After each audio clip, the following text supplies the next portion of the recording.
નમસ્કાર મિત્રો, આજે આપણે વાત કરીશું ઘર ઉપર ઉગાડેલું ડ્રેગન ફ્રૂટ.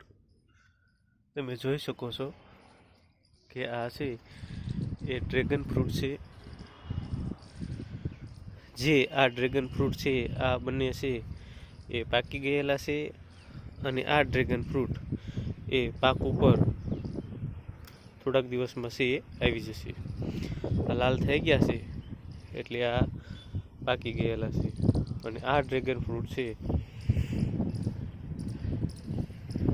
તમે જોઈ શકો છો કે આ ધાબુ છે અને ધાબા ઉપર ડ્રેગન ફ્રૂટ છે એ તમને જોવા મળશે.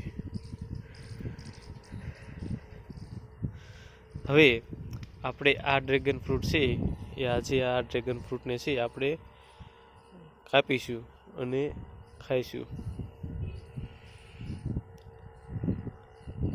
હાર્દિક, ચાલો તો ડ્રેગન ફ્રૂટ ખાવા.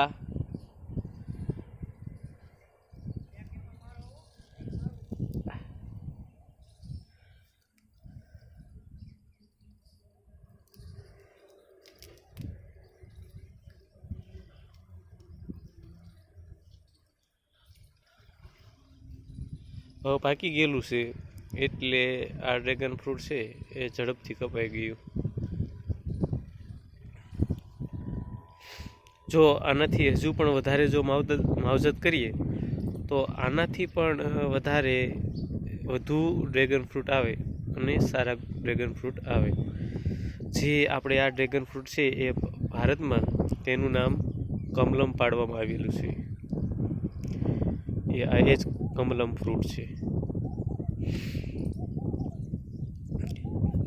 આ ડ્રેગન ફ્રૂટ ખાવાથી લોહીની ટકાવારી છે એ સુધરે છે.